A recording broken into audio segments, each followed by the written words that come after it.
They tell you America is losing its religion? That is a lie. We have never been more religious. We just swapped our cathedrals for comment sections, our scriptures for viral threads, and our Savior for politicians. You did not lose your faith. You just woke up to the terrifying realization that the God you were told to worship was actually just the American dream wrapped in a cheap Sunday suit. Look around. We are the most hyper-connected generation in the history of human civilization, yet we are dying of an epidemic of loneliness. We are severing ties with our parents, blocking our childhood friends, and burning bridges at our own dinner tables over election cycles and social media narratives. The culture wars have bled into our living rooms, into our bedrooms, and into our minds. You are exhausted. I know you are. You wake up, you check your phone, and before your feet even hit the floor, you are fed a carefully curated menu of reasons to be angry, reasons to be terrified, and reasons to hate your neighbor.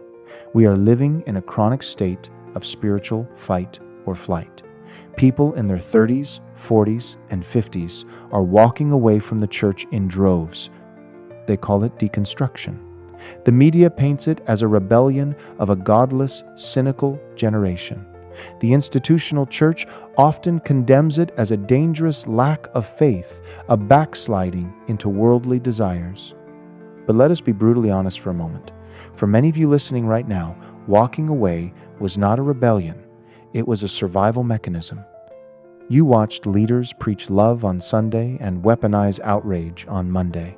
You watched sacred spaces become political battlegrounds where the admission ticket was unquestioning loyalty to a specific voting bloc. The sanctuary stopped feeling like a hospital for the broken and started feeling like a courtroom for the self-righteous. So you left. You packed up your bruised soul and walked out, seeking peace in mindfulness apps, in nature walks, in isolation, or in the bottom of a glass. But the anxiety did not stop. The division did not heal. The deep, aching void in your chest did not close. You escaped the toxic religion, but you are still trapped in a society that is fundamentally tearing itself apart. But what if I told you that this division, this exhaustion, is not an accident? What if the outrage you feel is not just the result of a broken political system or a manipulative algorithm designed by tech billionaires? What if the real crisis is that we have fundamentally misunderstood what healing the soul actually requires, and we are desperately looking for a cure inside the very poison that made us sick in the first place? Let us look at the narrative the mainstream culture feeds us today. Modern pop psychology and internet therapy culture tell us that the ultimate path to peace is absolute self-preservation. We are told to protect our peace by building higher, thicker walls. We are taught to aggressively curate our lives, to cut off toxic people the moment they make us uncomfortable, and to define our identities by our boundaries. If someone holds a different worldview, cancel them. If a family member votes differently, cut them off.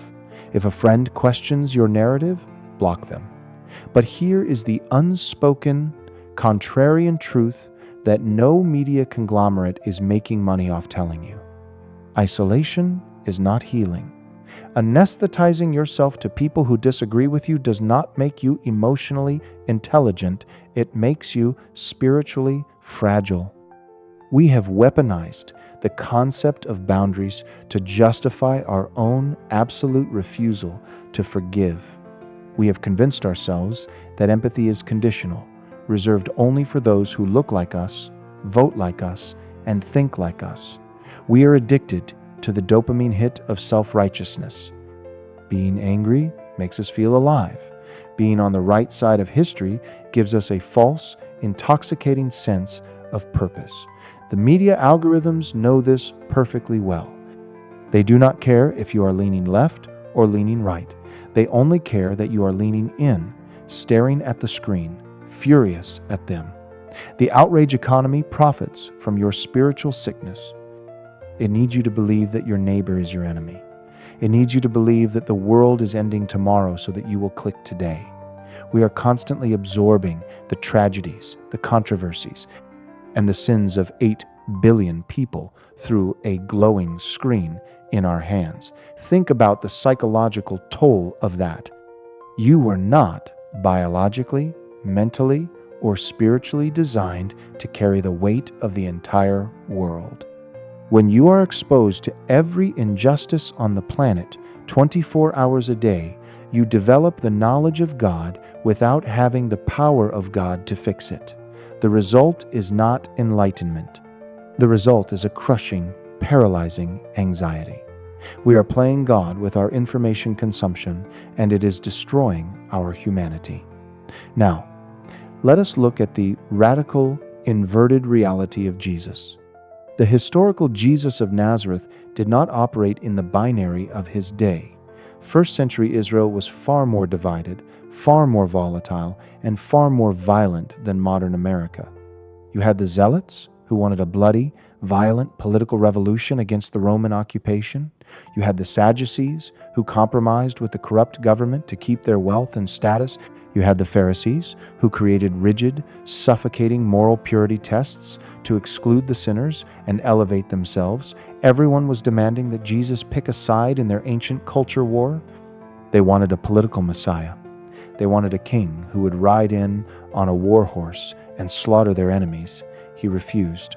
He did something completely incomprehensible to the modern mind. He built a table, and he invited the extremes to sit right next to each other. Consider the 12 men he chose to be his closest disciples. He called Matthew a tax collector. In that culture, Matthew was not just an IRS agent. He was a traitor who had sold out his own people to work for the oppressive Roman Empire. He squeezed money from the poor to fund the very military that occupied their land. And right next to Matthew, Jesus called Simon the Zealot.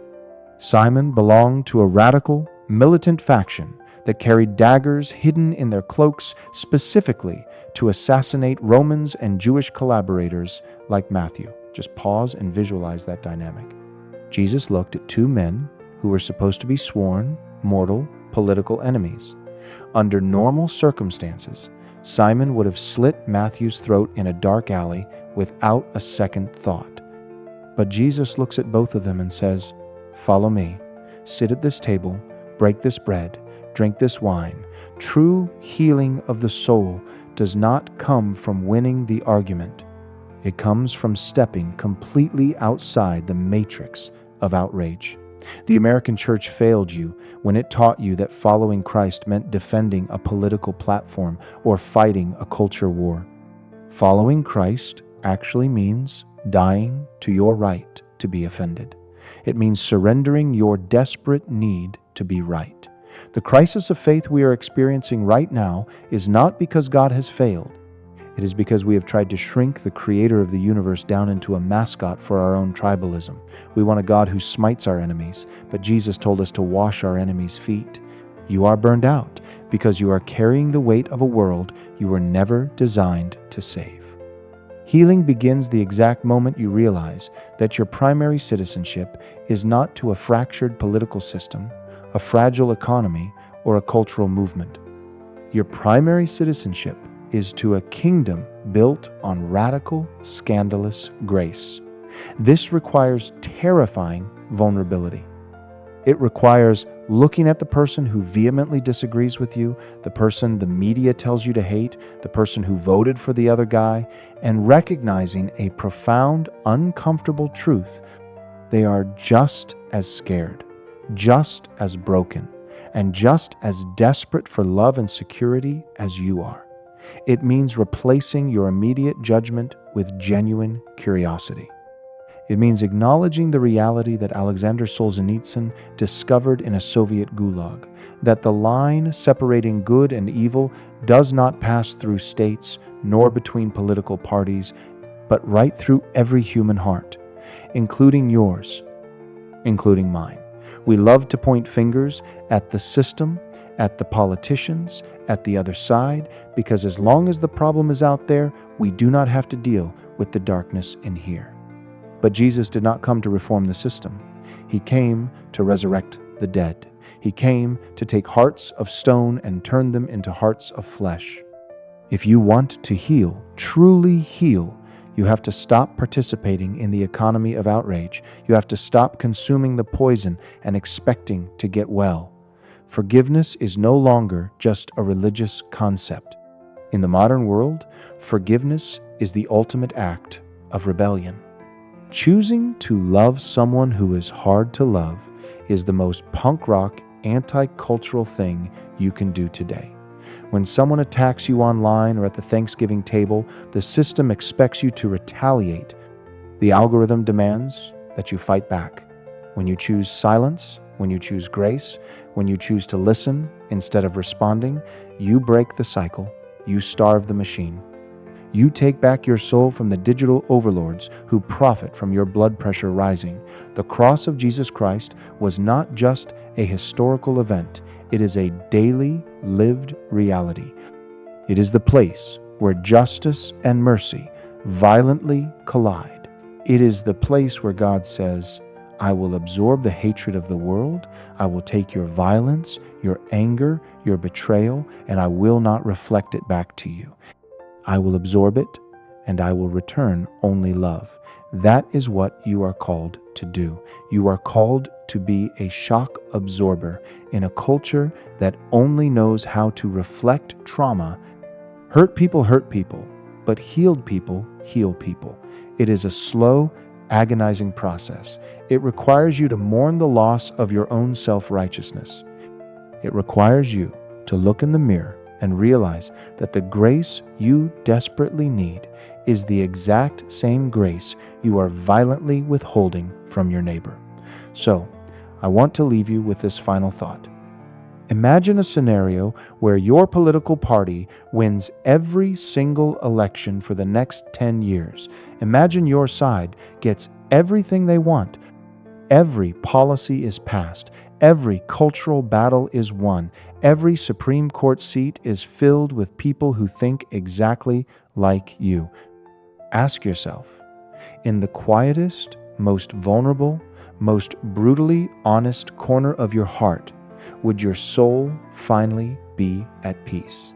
Or would you just find a new reason to be angry, a new enemy to fight, a new traitor to cancel? If your peace is entirely dependent on the world agreeing with you, you will be at war forever. Because the world will never completely agree with you. The utopia they promise is an illusion. What if the peace you are so desperately searching for, the rest that your weary soul is crying out for, is not found in a victory at all? What if it is found in a surrender? Are you brave enough to drop the heavy stone of judgment you have been carrying for years and walk away from the war? The table is set. There is a seat for you, and there is a seat for your enemy. The only question left is, will you sit down?